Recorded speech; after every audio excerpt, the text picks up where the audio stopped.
Salam kadirli vatandaşlar, salam mehriban illeşler, salam Halmurad ağa. Hoş gördük. Aleykümselam. Ol çağrımla hormatly vatandaşlar. Assalamu aleyküm hemmäňize. Aýdy beriň ol çağrını. O bugün yine bugün bir boşrak günümüz. Birinci gün yine de bir gepleşik geçireliydik. Vatandaşlar Türkmen diline gurup geçen atları birazcık sizin hem dikkatinize hödürlerliydik. Indi şu yine de Russiýaly, Ukrainaly mesele gelsek, Amerika ya beýleki döwletler, Birleşen Ştatlar ya beýleki döwletleri, İsrail garaz hem ähli zat diýenýaly bir gymyllyk diýýärdi hemme ýerde. Ähli ýerde gymyllyk diýär, her ýerlere seredip oturýar. Bir zatlar bolup geçýär. Ine Amerika Land-Lease gol çekdi, emma Estiliyam sesim Halmurad. Estili arasına biraz dondu onu sen belli yeni. Daydı. Şu internet nimetçek bolýar diýen. Inni Land-Lease gol çekdi, emma kongresmenler käbiri sakladı bunu. Näme üçin idi? Korrupsiýadan gorkýasy idi. Iwerlen pullar käbirleriniň liçni şahsy eline düşmesin, o korrupsiýa bolmasyn diýip şoň üçin özümiziň auditimizi geçirmeliydi. Audit diýmek barlyk diýmek de. Özümiň ýa-ni öz barlyk aslynda ýa-ni göz aslynda etmeli diýip şoň üçin saklady. Kongresmenden biri. Ondan indi şu wagt gelenemeň diýär-de şol Land-Lease uly ýaraglar ýa-ni siz harba adam gowy bilýänsiňiz. Näýeler ýaraglar geldi. Şo barada bir aýdyp berseňiz we gelecekde de bu ýaraglar näçe günlük, näçe aýlykmy ýa hepdelikmi ýa ýene de ýa-ni daşdy görekden haýyş edip ok ýarag soramaly bolarmy? Ukraina sebäbi öýde bir kiçiräk döwlet bolansoň orset bile degençlerinde ok ýaragam eskerem azda dogry adam dogry aýtmaly. Ine şu barada nämeler bilýäňiz bizim şu watandaşlarymyza gurulň bereliň şuň. Olşarna ve hakikaten bu katı ulokan kömük Amerika'nın yani Ukrayna ediyen edip oturan kömüğü başta bunlar 13 milyar dolar geçirdiler. Şu mahar 40 milyar dolarlık yeme gol çekti Biden. Sol 40 milyardın içine 20 milyardı petinden dolar hatabına sol yararının en güçlüsü, en ulusu, en täzesi hem uzagat yani yararlar. Mesela şu aydel şu yerde durup şundan 40 kilometre 50 kilometre inne 80 kilometre uzaklığa çelli atıbilyen yararları Ukrayna uğradıp başlandı. Şimdi bu yararları hasan işler bölüm görkezip başlar diye soru var da oğlum mene nesip olsa diye şu hepteyem yani o yararları işletme usulünün yürüyüşü bilermen eskerlenerekti. Onun kursları var, şu kurslara yem gutorlu var, okap yerli var, gutorcuklar var. Sonra yavaş-yavaştan şu yarağı eğerlik edip o yarağı işletip başladılar Ukrayna teritoriyasında. Yani onun oluyor yarağlar hazır. Yani Patriot adı bilen yarağlar var. Yani Huan'ı koruyor da birden nereden samalyotu çıkalayan orada serhede yeten yerine ya yetmedi yerine vurup yıkayan yarar. Onun Amerikan biz koyacak diye ayıttı Ukrayna. Sonun verecek diye ayıttı. Orsiyer koy asman payını yaratacak. Biz şu köme Ukrayna edecek. Ukrayna'nın havası korusu zor. Ukrayna kendi haşetten NATO devletlerinin yararlığını bizim şu asmanımızı yapıp verin. Orsiyer'den samalyotlar uçup verip bizim şehirlerimizi bombalamasın. NATO o işlere katlaşıp bile NATO ayıttı biz kaptalladık Ukrayna özünü korumalı. Yani biz Ukrayna şu durlu berek yararları biz koymak edersin. Yani sol yararlığına beni başlanıcı geldi. Ya başladı. Yani bilermellen aydiyanlı aytmağına göre sol uruş hadir. Oktiya Ukrayna şelli belli kullu çözülaydı. Sonra şelli eğer Putin ödyanki basıbalcı boşunu bilen Ukraynalılar boyun eğdirip bilmese onunla demek uruş prosesi ya yağday tersine depip Orsiye'den karşısını işleyecek. Sonra öyle oktyabr ayına çeldi deyip ayttılar da. Sonra da Ukrayna tarafı gün gösterirse tayyarlarını güçlendirge, rezervden eskerler çağırıyor. Görüş gününden mevzalıp dur. Önkü sol başta uruşun başlan birinci, ikinci hepsine sol karşılmadık yağda ya duydanlılık yağda bilen basıp alan yerlerinin ortaya iyidine tavsırılıyor Ukrayna usulüne. Köp yerde. Görüş yağda nahil oluyor. Berde Amerikan katı ulu kömür ediyenli görünüp dursa. Lentliz demek diyenem bir gede gaydiyen o hükman hangi berli erti iyidine gaytarmalı prosent bilen derle. Şu berlen pul var. Şu pul mesela maydılanmalı şu 40 milyar doların 20 milyardı yarı 20 milyardı yankı devleti hükümeti saklamak için boşuna aylık hükümeti işlerine aylık Çin oldukları aylık. Sonra hem Amerika öpsün diyor. Ondan da asgari Avrupa Birleşiği mana 10 milyar, 8 milyar, 3 milyar şu berbotiler her devlet ödeyağdayını var. Demek Ukrayna yakagalına pulsuz amdal özünü öngörüp bilecek. Yani ondan Ukrayna halkının şumal sevişen ruhu katı yukarı dediz. Onu aytmak gerek. Elbette yetki çekkeler. Katul yetki çekkeler. Yani garajdan adamın ölümüne de bombalanıp durdu, yapıldı. Yani raketler geldi, ol var. Esasen yoğulayan şu garajdan ilatı harbolarım var. Olanın yetkisi azdadır. Yani Ukrayna tarafı aydın suyun için. Yani Ukrayna tarafının aydısına göre ortaya tarafının yetkisi 30 bin eskere olay olup var. Doğru öpüler. Men pikrediyen harvadım hep bunu harvadım bunu bolup bilir. Ne için? Onun bir sebebi var. Soğuyan taraf, Orunyan taraftan 3 hafta köp yetkisi vardı. Hep Orunyan adım otu akopta zaydı ya yenen bir yerde berkitmedi. O gelen düşman atık bir yerde. Ama çalış ediyen adım açık meydan, yaladı meydanı ya öne gitmekte ödüm görkezmen valiyade. Ne şu taydı da olur ne. Tora düşüyor ya atılyalar ya öldürülüyorlar ondan yetki köp oluyor. 3 hafta. Orunyan bilen çocuğanın tapağıdı 3 hafta. Yetki hasabına, esker hasabına, ölüm hasabına da yaralanan eskerlik hasabına. Son için eğer mesela aydılyan olsa ortaya tarafı 10 bin esker, 30 bin esker yitirdi diyen olsa onu Ukrayna tarafı pesinin 10 bin esker yitirdi deyip aydıp barır. Esker hasabında. Yani Ukrayna'da men pikir ediyen yitirim atıken, 30'dan ömken umumi alanda yani bir garajdan adamlar alındı. Var, urtu var, zenan var, çağı var, garajdan eşikladı. Ursa katlaşmayan adam. Yine şu yetkiler üstüne koştum, onu Ukrayna tarafının yetkisi ortayadan kendi yukarıda oldu. Ne açıksa onu hiç kim bilinat, şunun hiç kim aydan alsa, Ursun yetkisini iki tarafa ölçü kıysaldık beriye, ağırdık beriye.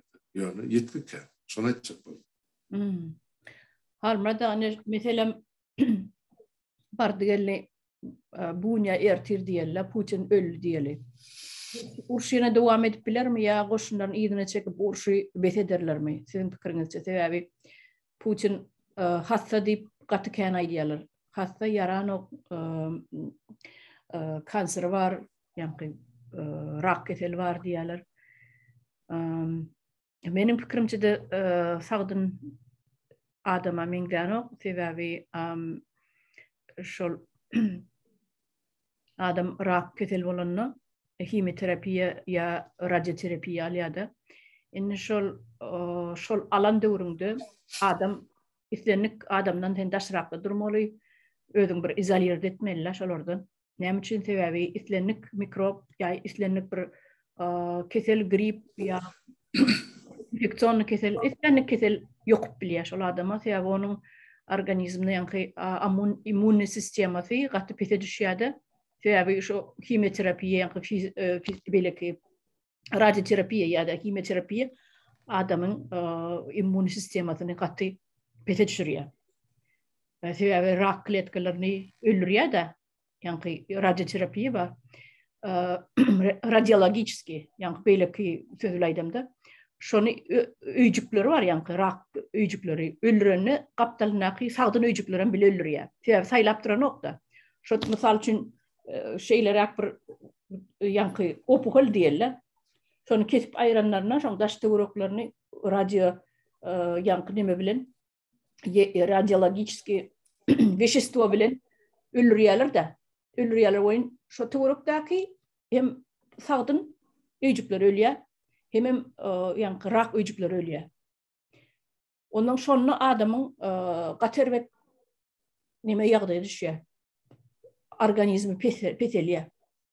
Güýjü gatýar. İştäsi kesilýär. Itlerini keselem şoňa ýokup bilýär. Şoň üçin adam birazajyk beýlik adamlardan daşlap durmaly, daşrakda bolmaly, izolert etmeli. Täşo nimesi geçýänçe. 5-6 aydan geçýär, ýagdaý gowulaş başlaýar, ýuwaş-ýuwaş. Ýöne edil Putinin şu adamlary kabul etme prosesine seredýän de orin uzun 20 metr, ýa-ni 15-20-30 metrlik uzun stoluň aňyry başynda oturýarlar da gelen adam. Dige mikrofon üstüne şeýle gürleşýär, bir-birini kesişdiler ýaly. Ondan ýa-ni operatorlar var, kamera düşürýän operatorlaryň ama arasy bir adynyň 10 metr bardyr. Sebäbi bolaýyndan intek şolar arasynda suraty alınmady Putin. Ödem aýratyn gatydaşda oturýar. Bulam şu zatlara iterýär de pikirlendirýär de. Ha dogrudanam rak keseli bar bolmagy mümkin, şu wagt liçeni alýarmaly mümkin. Nime diýär? Men onu ýazgar aýtdym dälle, gönümel prognoz bermekçi bolýanna, näme üçin distansiýa taklýar. Şona birazjyk diňeltdim, bagyşlarsyňyz, uzaga çekdirdim. Birazjyk düşünjäňiz bolar ýaly. Näme üçin arasyny distansiýa taklýarmy? Inni bardygalle öläýse diýenne, şuňa ertir tapawdy bir hepden öläýse. Ukraina bilen Russiýanyň arasyndaky uruş betedilermi, togtadylarmy? Koşun ýygyna çekerlermi Ruslar ýa-da dowam edermi? Ta okyara otorýança sanyň, ýa-ni eskerleriň sanyny otorýança näýlik siziň prognozuňyz? Bärde ola sarna bir näse durly garaýyş bardy. Men pikir edýän birinciden eger aýtdyk, mysal üçin Putinin ölümi kime gerek? Bütün dünyadaky progressiv jemgyýet bilen şol sanyna Russiýada öz gapdaryna oturan ýa-ni ýakyn golaýy bar Putin, ýa oligark. Şolaryň hemmejigine de Putinin gitmegi gerek. Onun özünün meýletin gitmejegini bilip şoň ölümini dileýärler. Ýöne nähir ýol bilen şol ölüm boljak, ol başga mesele. Ýöne şoňa saglyk dileýän adama ýok, şolar mälim hemmedi. Inni bolurmu ol, bolmazmy, ölürmü ol, ölmezmi? Hiç bir adamın ölümünü dilemek bir ýagşylygyň alamaty däl. Şol diktator bolanda da ol goý diýri galsyn, gaga turban alyň öňüne etmişlerini, jenaýetlerini öz jogap bersin. Katken zat on jogap bermeli zady. Ýa-ni Russiýa halklarynyň öňüne 20 ýyl edilen siýasatyň netijesini bizde aýdýar 100 miňler çadyp ýogaly diýerse Türkmenistany bir wagt ölli ýa türmelerde öldürüli. Çüredirli. Orsiýetde bolsa o näse ýürmese Türkmenistanyň hakynda edilen sütemem jeberem. Şoň üçin ol adamy diýeri galmagy der. Men şey diýip hasap. Men oň ölüm dilemek. Ýöne şoň ölümini bir çykarlyga diýip hasap edýän siýasatçylar gatken dünýäde. Bardygaly Putin öldü şoň erti politbürosu çykyp ýa töweregiň nakly howpsuzlyk şurasy çykyp aýdýar bu biziň ýemämiz ýok boldy. Prezidentimiz indi biz şu taýda karar edýär. Uruşy şu ýerde saklaýar. Biz täze Orsiýada gurjak ýa üýtgedip gurjak. Yani öňkeden işlemde pişman edýär. Şu edilen jenaýetli ýa-da şu edilen çalış Ukrainanyň üstüne ýa beýleki döwletleri ýa ýurdun öz içinde edilen jenaýetler hemmejigine Putinin ady bilen baglanşykly, şonuň hökümi bilen baglanşykly. Biz bärde hiç ýyly gatnaşmady ýok. My tut ni person da orşula baýta. Ine şoňa getirjek bolýar. Ýöne beýdenden olurum jogap karşılykdan gaçyp gitjek ýerler ýok da. Putin ýeke-ýekeden galdyryp sonra da olar. Ukraina meselede en pikirnäme, on pikirnäme hemmeziginin ýeke zor. Demek cehenneme gide özüne yolla sözler diýdi. O Türkmeniň bir nakaly bar. Putin'im olan hemmezigini el aýagyny ýüpse danıp goýdy şu meselede. Olaram soňa şäher şuň kun şol Ukrainada öldürilýän ýa-da bir emele bar. O şäher şol bir günah soňa bu pikir Putin günäkär. Ýok, oňa şuň töwre günäkle günäkär. Soň bir kadyna boyun bolup barıp otaýdy, oturan Ukraina halkyny öldürýärlerim günäkär. Olaňa bersin degerli we degişli günäsi bar. Şonu aýtjak boldum. Aýdyber men siziň sözüňizi aldyk. Yok ýa-ni üstüne ýetirjek boldum. Şo turdup bir-birden ýanynaky töwre günäki adamlara gürletdi tribunada. Şu Ukraina barada näme pikir edýäňiz diýip. Ay hemmet gollaýat. Birisi içinde sakınıp, aýdy bilmän sakınıp, başga zatlar aýdystyrdy şol adamyň ady ýadmasyn o gadyr. Emma Howpsuzlyk Şurasynyň başlygy, on sekretary.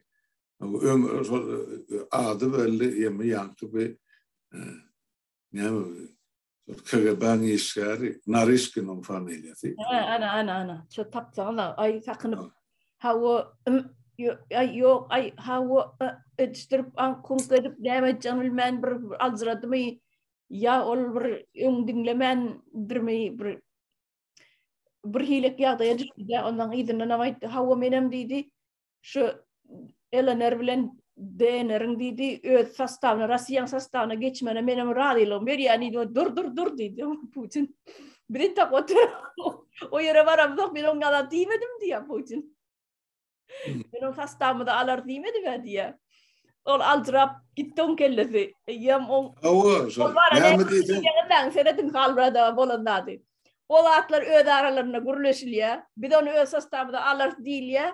Buňam kelýär şu wagt başga ýere giden bolmaly, ýaçaladyndan bolmaly, ekran ýanky tribuna çykyp aýdanyda şok ýeňsedäki sahnaň ýeňsindäki edilen gürrüňi şarp edip aýdyp berdi. Hawa menem goşulýan idi. Öz sastawymda almagy diýdi. Dur men aýdy ýok diýdi. Ýema Narishkin diýilen ol ýöne adam däl. Ýema o çarym. Geçdi aýtdym kaýa. O SVR'ın başly SVR demek служба внешней разведки. Ol daşary döwletlerde ýanky şpionluk ýa-da bir şolary razvedka işlerini geçirýän bollugyň başly monitor dedi. Haýsy döwlet ortaýet barada näme diýär, kim tarapdar, kim garşy, o döwletlerde ýaşaýan adamlar näme diýdi, ýa ortaýetden çykyp giden dissidentler näme diýär, ýa meselem Türkmenistanyň hökümetine garşy duran adamlar kim meselem aňyrdy sapara kemini ýa aýdym bular näme diýär, şol zatlar monitor edýär. Ulluğun başlığı şol, Narishkin. Olamsa Putin sorana kekeşlep başladı da. Demek, vazifesine gavat gelýän adam däl, ol bir edýän işini ynanýan adam bolsa, doğruluğuna. Onu pert jogap bererdi. Ýöne näme diýjegim men hakda iki kursyda oturjak bolýar. Hem hojaýyna wepaly boljak, Putin'i hemem ýanky Amerika ýa Ýewropa yaranjak. Sebep näme? O taýdyň emlägi bar, çağalar bar, aktyklary bar. Ýine iki odyň arasynda galyn benne bilen hemmesi. Şonu Hawa şol näme aýdyn idim. Bir George Orwell diýen bir näme bar adamyň ýazyjy. Amerikan. Men şonuň bir sözüni ýadyma düşdi-de, häzir men şunu ekrana getireýin. Eger paýlaşyp bolsa bilmedim, görünýärmi? Yo, maňa görünmez, ekrany görünür goýursan. Ay görünmese de men onu bar geldi. Men okap bereýin. Näşde de George Orwell'in ýazanady bar, rus diline ýazylan. Вся военная пропаганда, все крики, ложь и ненависть исходят всегда от людей, которые на эту войну не пойдут diýär. Hakykine şu Putin on töwregindäkiler hey gidermi? Diýärmi şolaryna? Urşa ýaçagalarını uladýam şolar urşa. Aýdyňyna watandaşlaryna seredin. Urşturýan bolsa dünýäniň haýsy döwletiň haýsy bölegini urşturýan bolsa baýlar gidýänler. Näşe George Orwell diýilen adam 1903-nji ýylda doğulan, 1950-nji ýylda 46 ýaşynda ölen. Bundan näçe ýyl 70, 75, 74 ýyl mundan öň aýdyp giden zatlaryny gördüm. Biz oýlap tapmadyk buny. Putin gidermi? Şoň çağalar gidermi? Agtyklar gidermi? Ýa-da Lavrov bar. Beýleki Peskov var. Han gitsin şoň çağalar uruşa. Hiç wagt watandaşlar uruştursa ýanky bay adamlar gidýänler, baylaň çağalar gidýänler. Şuýda ýene bir zat onam görkedeýin size. Ene bu taýda George Carlin, buň aýdýanlar, bulan bir юморист, актер Зеленский али. Мун диянады. Война – это способ богатых защитить свои интересы, посылая детей среднего и бедного классов на смерть. Ne mungam Türkmençe naýdyp beriň tapa ne halmada siz?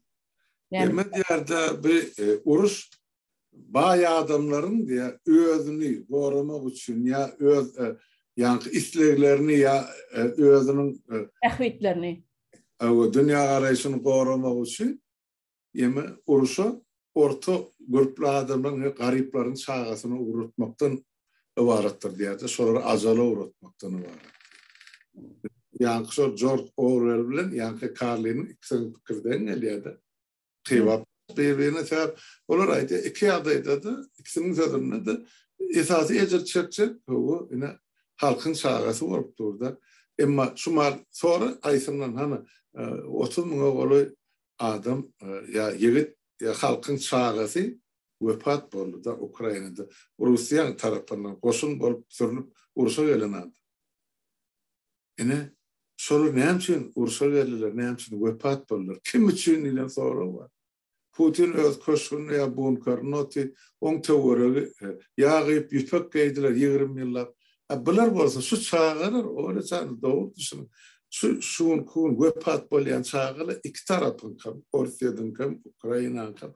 Şular yankı 90. yılın ahirine 20. yılın 20. asrın başına şu en atalarının sol devri yaşadığının yoğunu bar edip ay böyle bir imelim, ismelim, yani izimizden nesil artınıp doğrun çağızıkları. Şey mi? Ne günler bilen, ne görgü bilen so doğur.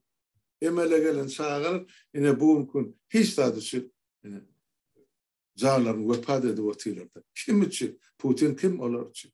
Ne mi yadigarlık tutacak mı olur? Ne mi gerek sol urus? Sonra düşünmeyen adamlar öz yanın fikredi Ukrayna'da faşistler varmış.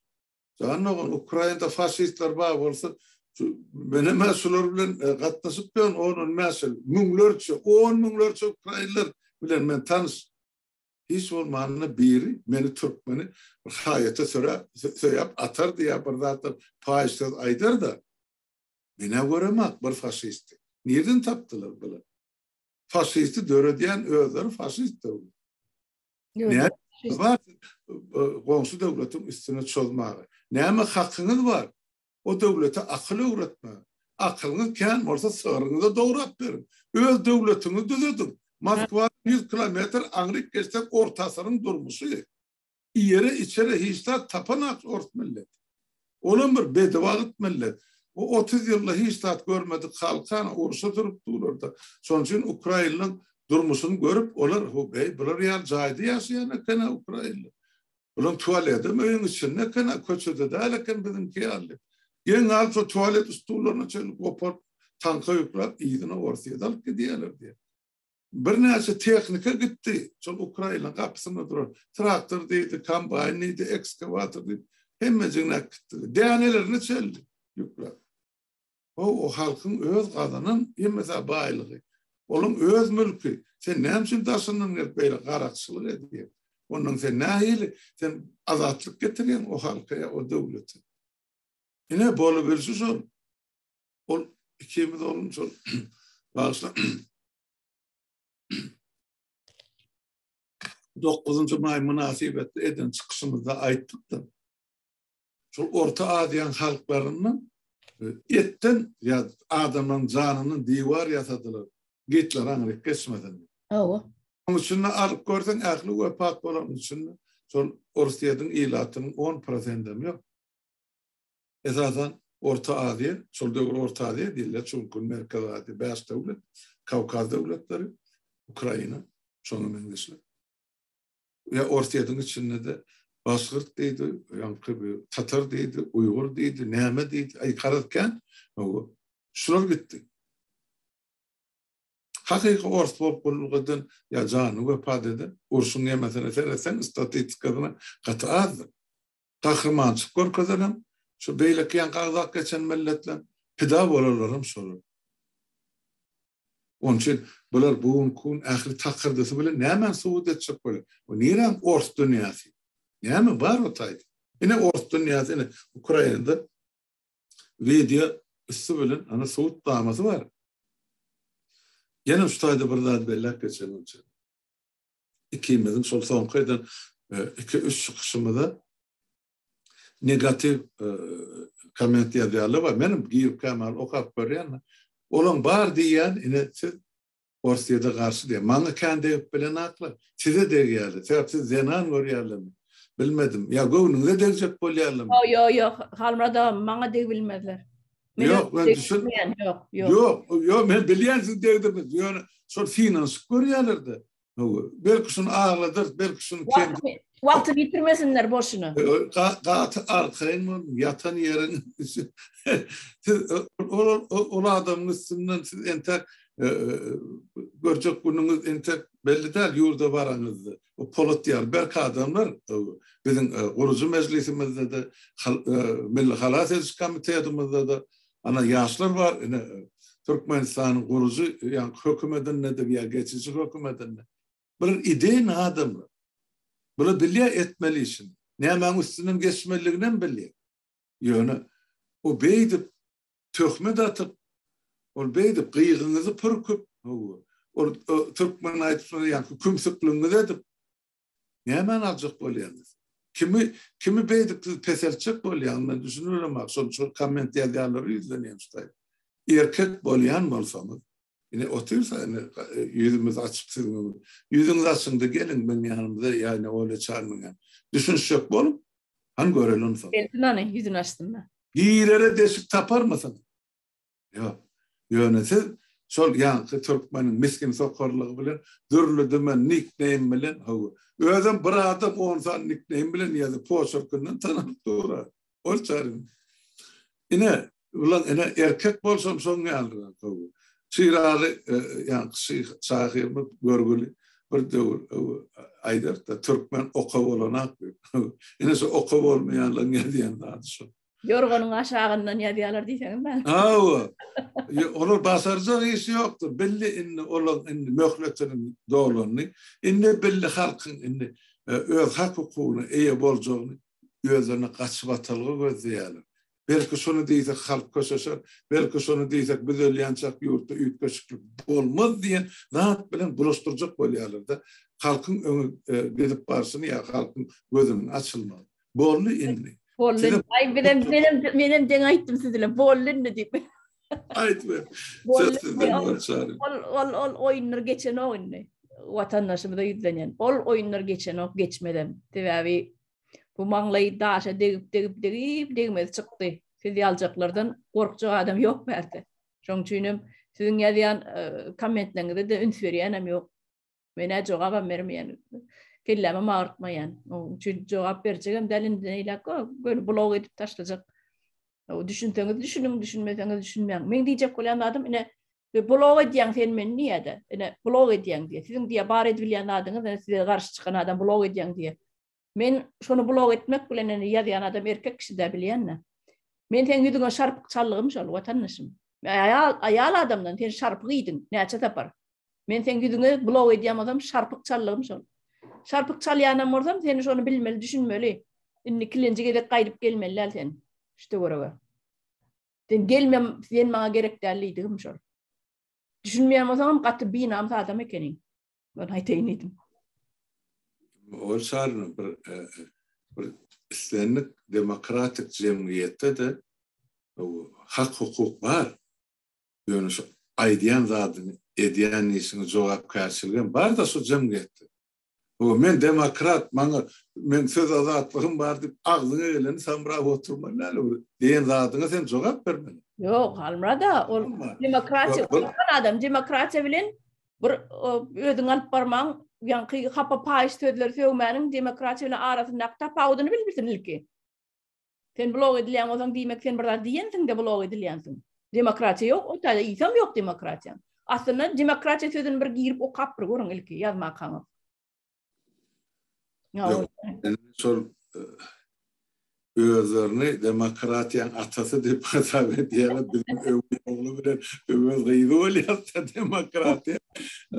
Zaten üstüne bir zatlar en terlisi halkının mıkkadi. Onu düşünü bilen olsaydı halk inni oyununu sonki 2 yarım yılın içinde halkın içinde geçirilen iş katıkan onu bilmeyen zatlarını halkta düşünürüp verdik. Çeynep ağzına sarıp verdik. İnni halk bilip otuyor.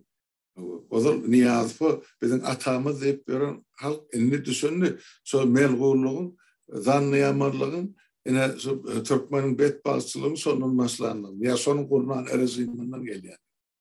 Hani Orwan ola da el çarpyadylar halk. Ay ine ýaş prezident niyazdan goýurdy. Ine gelip düşen çukurmy? Hem akıl doğmasın getirip öz ornuna oturdu. Näme halktan näme bu? Urfadarlymy? Ya referendum geçirip koydu ya sayılı halkyma 60% ýurdum daşın. Näme halk indi körmü? Olçarmy? Halk samsytmy? Sen her edenine inan başatyp oturýar. Inni belli halk. Şu bokurduğuna minip hakimedi. Solun elinden almasa özünün geleceğinin yokluğu. Solun bolur. Gidecek geliyor. Hani dünkü edilen yankı çıkışlar var. Kurucu meclisi. Yani sol cenayetkar toporun, teröristlerin çağılarını ne etmeliyen sonra o yüzü çıktı. Biz ölümden halkın yankı linçinden ya halkın suları ahiretini yok etmediğin ömrünü almak için doğru hükmünü biz çıkacağız. Yoksa biz oturaymanı karada saklı. Veya sonra ay halk göğün solpasından çıksın etsin. Yurdu kan çaykasın. Biz son edem daha. Emmasılar 30 yıllar yurdu kan çaykadılar. Milyonlar adamların halkımızın ölümüne sebep olurlar abi. Yine de biz geçerimlik ediyaz geleceklerin hatıratın. Geçerimliğin çağı var. Ne hilterdi? Şunun çağısını bizim çağılımıza görkezdiler. Şunun zulüm görkezmeyil, etmeyil. Biz bir az şulardan bir medeniyetli olayla biraz şulardan bir daşıratlıdır insan bolurlup azap ediyse. Yoksa şular gözü için çıkarmalı olsa onu birden batlatmalı. Yurdun içinde adam alacak galiba yol başı tapar. Emmesi 30 yıllar halkımızın kanını içtiler. Öyle çağırıyor. Yine böyle yanlardılar. Şunun arkasında durup bunun dövüşüne orden takyanım. Yine de Rusya'nın prezidenti Putin.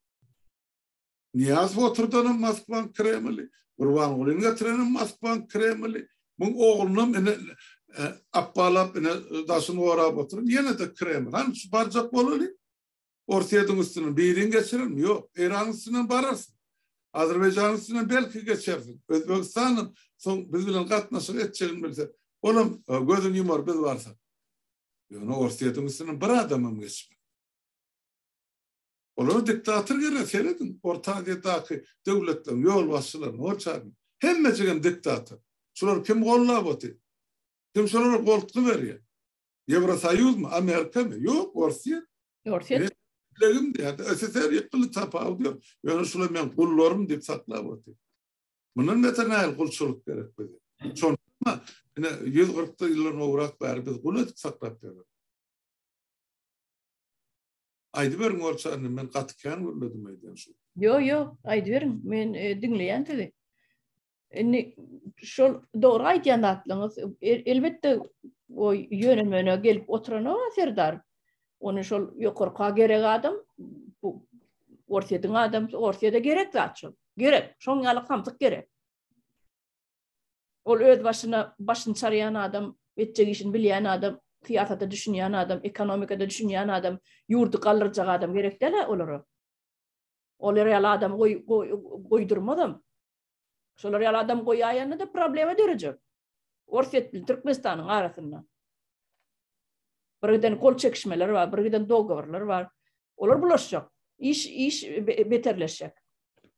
Şu at ansatlık bilen akıp durunca da yani hem de öd uğruna akıp durunca da ne etecek o problemi üstü böyle başına bilan tatınal Putin'in tamsık değil. Niye Samsung'un öd laptop Samsung'un oturdu ya. Gerek adam demek öd işine geliyen adam. Ana benim şonu üstüne treniydim. Halma da ustayda başka bir zat. Şu orset var da idesmeli. Hazır oğlam ya da orset'in tokoyları. Siz biliyorsunuz her yılım şöyle yalı otlar guğrap başlarına yan başlayada bu adam faktörü bolup biler mi? Ya bir prirodny faktör mü? Ya olmasa neylik bile oluyor. Her yıl bilip yanıp durmalı. Bile de bir zat olur mu? Nime? O orset'in tokoyunu diyenle başka yurtlara mı yani ya? Mesela ne Türkiye'de geçen yıl o tokoylar yanına adam faktörü var deyip tuttular, bastılar bir yerini. Olan bir yerden gelmişek bilmedim Suriyalı mı, yeni bir yer mi? Ya Azerbaycan mı? Bilemem kimdiğini. Azerbaycan'a del olmalı. Yani kimin olsa bir yer şunu etti deyip çıkardılar, onu bastılar, tuttular. Gör közüler yani bir kuşsan adam. Aslında başka devletlerde de şungal pajarı, Amerika'da da Kaliforniya taraflarda da bolya pajar. İnni şol Rusya'nın yan ovaları var, rayonlar, regionlarda bir giden ova tutuşlayın yanıptır da. Videolarını gördüm. Adamlar kaçıp sıpıp yetişibilen ok. Mahallamadan duruşuna deydi, diyirliğine öldü deydi de mahallamada çenli deydi. Şu regionun, yanan regionun yaşayıcılarını soru veriyorlardı, reportaj geçiriyorlar. Ondan ayttılar, neyme, şol Rusya'nın üyünü, hocalığını, malını yitiren adamları orsun rubl bilen 15.000'den 30.000 rubla çenli kompensasiya verilecek. Ya dolara uğramadı 200 bilen 500 dolar aralıkta kompensasiya. Inni size sorum.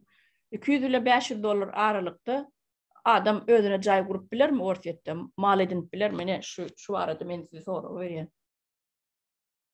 Birinciden olsam yankı bir yeme var.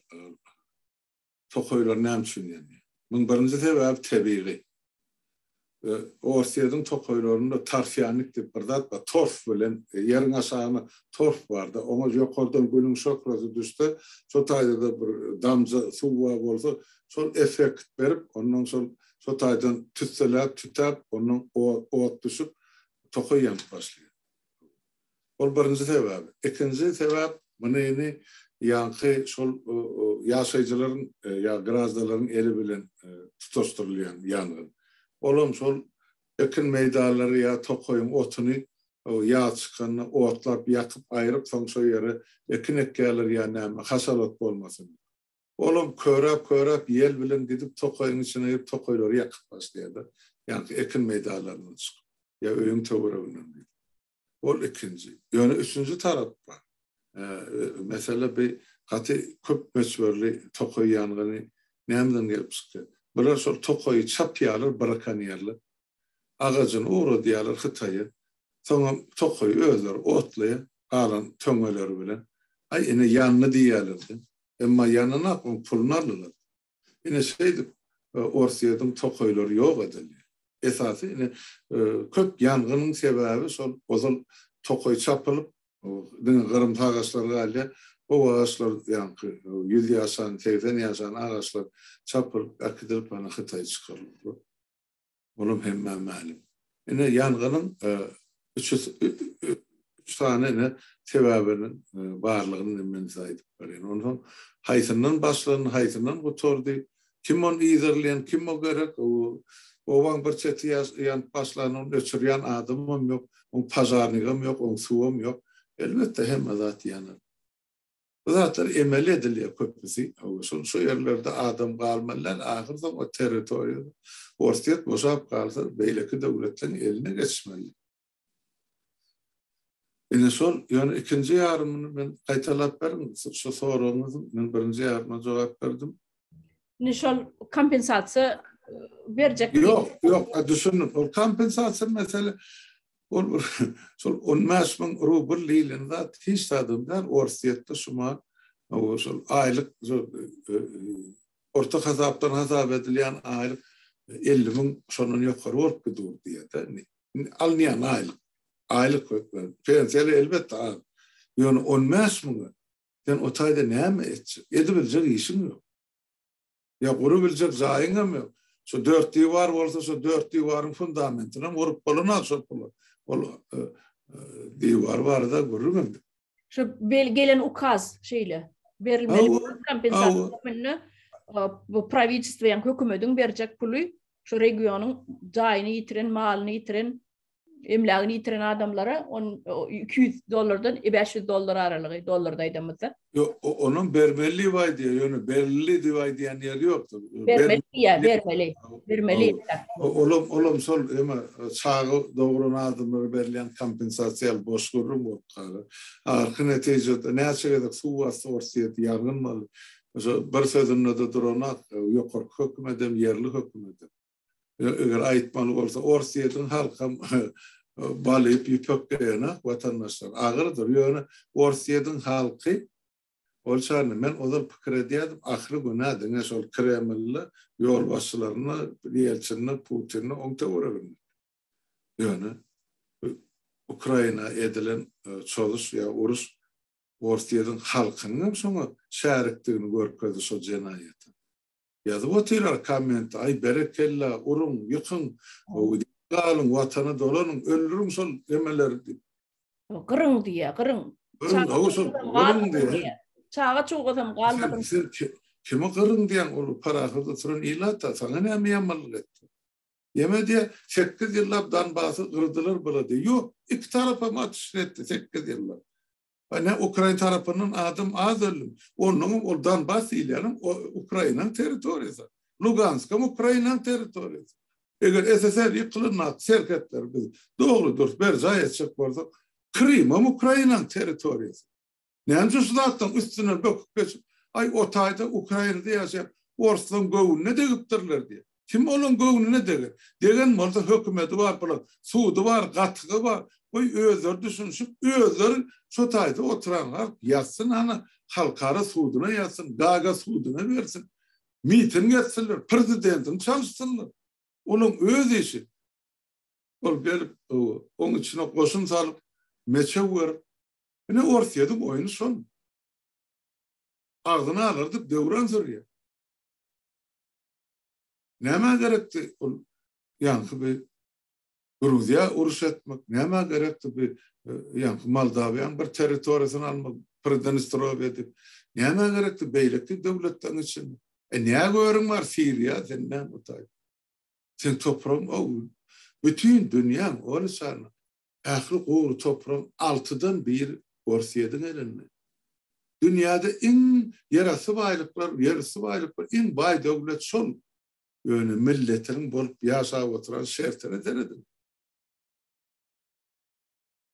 Forbes jurnalın milyarderler sanığını seyrediyen var. Ahlı orsiyedin baylığı var. 400 tane adamın önüne cemleni.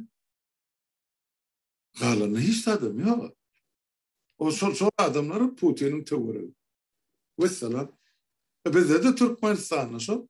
Türkmenistan'ın ahli baylarının var göze görünüp duran şu Türkmenistan'ın üstüne göze çedilip koyulun yani cinayetkar toparın teröristlerin yolbaşı odur niyaz dayadırın kurban bunu. Çolun elinde yurdun giyeceksin 10 götürüm sonun kendi. 90 sonra götürüp çıkarıp atıyorlar orsiyede. Yok deyip Suud'da mesele bizim dinleyin. Hanın eğer bağır olsa satılayan baylıklar izine Türkmenistan'a geliyemez hanın ne olur? Ne için halkımız az? Ne için halkımızda iş yeri yok? Ne için halkımızda kazanç etme mümkünçülük yok? Ne için halkımızda çağı pulu yok yeterlik derecede töreniyor?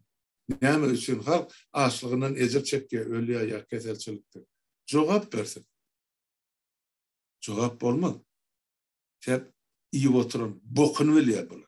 Yani cevap sorulacaktır. Sorun bilip otuyorlar, enine urniyalar öyle sarmıyor. Ne emedeceklerini bilemem. Nereye yıkılacağını bilemem. Ne edip cen emeden jogapkärçilikden kaçmaly, sypmaly. Şoň alladasy bilir. Gije onu Türkmenistan'ı baýlykdan daşar çıkaryp otyr. Oğluna, gyýdyna, aktygyna, ýene biriniň adyna ýazyp berin, gitjek ýerine diýip. Türkmenistan'ın mi ikisi her birinin yakınından yapışıp gerek var. Olamın oğullarım goloylap geliyor. Ben sonra açıp oldum onca. Bol ya anna harmada gatı uzağım olmasın da yan bir saat bolup bar ya guruluş gepleşip edip oturanmada. Şu yerde bolla da elin. Doğru olu sarını özünüz hem açık zadınız olsaydı her sapar meni gurulöt ya. He. Cevap yok tamam tayağım sizin yanınız. Yok ben mağlup benim açıkla atlamken yine de son devam ederiz bizim son gepleşigimiz olmaz deyip umut ediyen meni. Yine gepleşiklerimiz bolar ha halmada. Yok mu? Bu tek ortadan ellerinin Aspinokyal uzan yerlerken uzatlar var da gurrun ederiz biz. Arap devletlerinin hemçin bombalana çen aydıp veririz. Oğuzstan'a näme kim gottu onu Gorsya'da 79. yılda kim girdi? Kim günahkar onu? Onu da Amerika günahkar mı? Ayağallan Amerikan günahkarlar. Amerikan eli var. Amerika ettiriye. Ay emmedan. Ana 79. yılda Amerika ettirdi mi? Sovyetler girdi koşun bilen Oğuzstan'a. 10 yıllap şu yerde geçen taparsı aydıp verdin de 10 yıllap yaşıcık 18 yaşlı olanlar 20 yaşlı olanlar edil neme yaletip olanlar şu yerde. Ölmedik yigitler gitti anı öyle yani. Türkmenistan'ın yani 330 yaşlı vefat bol. Näme hatırası? Näme üçin? Hatırası. Kimin bahwidi? Ana yan o kap berdi mi? Baylan öz bahwidi üçin garibin çağalar ölüyor. İn ervedem näme boldy öyle sarın. Son Urustan geldi de yankı yigitler. Ondan 86. yılda Ministerler Sovyeti SSR'ın kanun çıkardı. Şu Oğuzstan'a Urus'ta bolup gelen yigitlere yenilik vermek barada. İşe yerleşmek, okumak, zayi almak, medisina hizmeti deyince almak. Aykaraz bir topar yenilik var. Şulan hiç birisini vermediler. Oğullar kapısının var ya da istenik şehirde Türkmenistan'ın o beylik respublikalar almayın. Var ya o menene o ana kulluk etti mene kinişken men bir işe gidecek bolyan ya okuyacak bolyan. Ya men uğrattım sen uğursa bar götürmüş tutaydı. Enesine atasına çelli yetti ya. Sonra uğursa men uğrattım sen dedi. Ağır sonuçta oğlum kaltası daşı degen sen onun uyuşup oturuyan yerlerimiz vardı. Bayramçılık var, näme var. Ayşe Tay'dan arz edip başladı. Benim sulon içinde var. Arda yazman başarıyan adı Rus dilini qoğulemsen. Onun sulon işlerini edip gerekli idareleri yazıp ya gerek yerine sol oğlunun bile var. Şun hukukunu dikertmek başlı. Görsek bir adam, iki adam işte onun sonunun başlarını bize bir umumi kuruma göre kemmemiz, özümüz korumak için. Şun konuşa oğurluklar dörüdörlüyse birek korumak için ya kollamak için. Yine son esasında bizine internasyonel eserlerin korumasını Sovyet'inde öğrettik. Her şehirde, rayonunu, vilayette. Hem Respublikan Sovyet'i. Sondan son hükümet bize hormat koyup başladı. Bizim yani arada şikayetlerimi dinledi. Bize verilmeli yenilikleri bokurda onu basıp aldı. Ve patıp olan oğullarının öyüne. 10.000 rublon so dövür. Oğlum Zugul'in 6. выпускası 9.400. Her sene bir maşini çopolun katın koy jigileri men mesela sonun bazarda satsanız 30.000'a 300 sesine getiyerdi. Özüm öyün bar aytın yerlemem kan vepat bolalım öyle. Ne şu zatlardan, şu kemsidilmelerden başladı. Biz qoğdurmuşdan bar Sovyet dövründen var. Biz mecbur bolduk şu zatlar etmeli. Yine Urus'a soktular. Yani yaş yigitleri. Kimen seni? Yemedi ya da bir tapar adım şunun soru veriyor. Ne için gittin şu taktı? Hani sen gitmen gör, sen harbi kasamın var. Gitmesen şu dövür, harbi dövürün kanunu oyunsa karar oyunsa sen ya 10 mesil basmalı ya isteyen kasa yap atmalı. Hani aysı birin son edip bildin. Ya gora bildin. Hani bana Türkmenistan'da ve patparın 335 yigit. Hani kim sonun kanını sonra hükümetin yakasından tuttu. Halmıra söylenmesi aydın sonu. Onu da gayret gerek vatandaşlar. Yani suğun kuğun 2 milyon halk yurdun daşını yesir saklanıyor. Kalanın yurdun içinde son hükümet yesir saklanıyor. Onun depesine dögüyen şanını görpediyen zulmunu benim tek göremek içerdi. Dilim marana aytmak köpler olsa. Ondan kim sudatları eyelik etmeli, kim sudattan uğruna çıkmalı, kim alıd etmeli, kim şu anırkıla dikleşmeli sonra cinayetkar, topor ya da karakçılar bilen. Teröristin ulusu soru. Ola bilen gururun etmeliler, ola bilen haklaşmanın vakti değil. Biz şunu düşünürüz halkı. Ştayda bir neme değişme uğradıptırlar. Ortadan vayın kamat nedir şu vaktı bolup geçen vakaları değişme uğradıptırlar. Bize yazıptırlar mı? Yok, bana SMS uğradıptırlar. Değişme. Здравствуйте, вы позвонили в военкомат. Если вы хотите служить, нажмите звездочку. Если не хотите, нажмите решетку diye. Ana, düşünüklü. Ana, size. Demek gözünün anırsına gidersin geldi. Sayla diye de ya yıldızcın, sayla kulluk edecek olsan. Yok, kulluk değil. Ölümden sonra sana ne yıldız ver yani. Ölüm, kahraman diye. Şey mi? Putin için ölsen. O şeyle oluyor. Звездочку нажмите diye. Ne ama ne olacağını şu yerde tamam. Ekvetleşsin vatandaşlar. Bir daha da yine bir üns verin. Sol içi yanının bir gülküsü var diye son için yıllar yanında bir Türkmeni yere sokup şu düğüne geldik mi kalktıysak yine de şu oyun aşağının yine de tırkırlı diyorlar da bir de yine bağır deyip sen demek bu düğüne yetmeyenir zaten.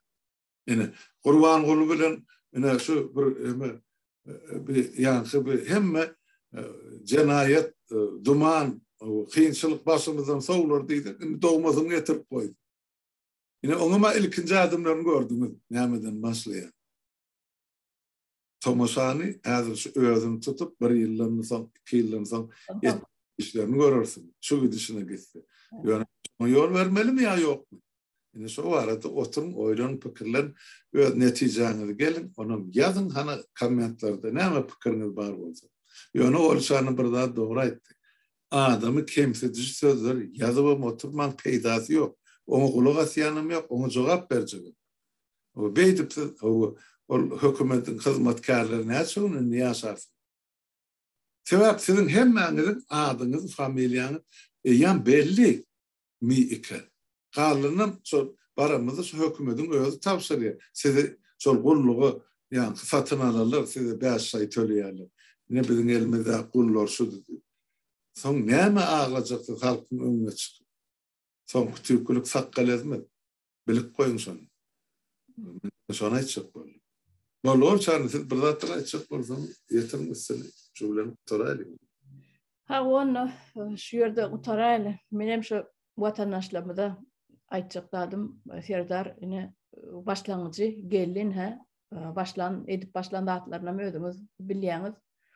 Alan kararlarından biliyorsunuz. Bu başlangıcı yine bir yıl havu. Bir yıldan geçip geçmeyken duam başlar. Ondan görürsünüz de. Oyunun en gıdıklı yerleri ondan başlar bir yıldan tamam. Ana şunun için vatandaşlar ağzınızı biriktirin. Yankıyal onluklarınızı dörüdün. Yokmanı gerekler. Onluklar bilen işlemek ansat dolayandır. Hem işede. Özünüzü anlayan anamlı adamlarınız bilen işleşmek ansattır. Şuna değindim. Bunun bir harbi stratejiyan bir görünüşü, yani harbi stratejiden alınan yankı misallar onluk öğretmeye. Şunu aytıp geçeydim bolya vatandaşlar. Sağ olun Halmıra da sizden sağ olun. Sağ olun çağırın, şunu çağırın vatandaşlar sağ olun, sağlıklı görüşelim. Hem ben de sağ olun. Yine görüşürüz.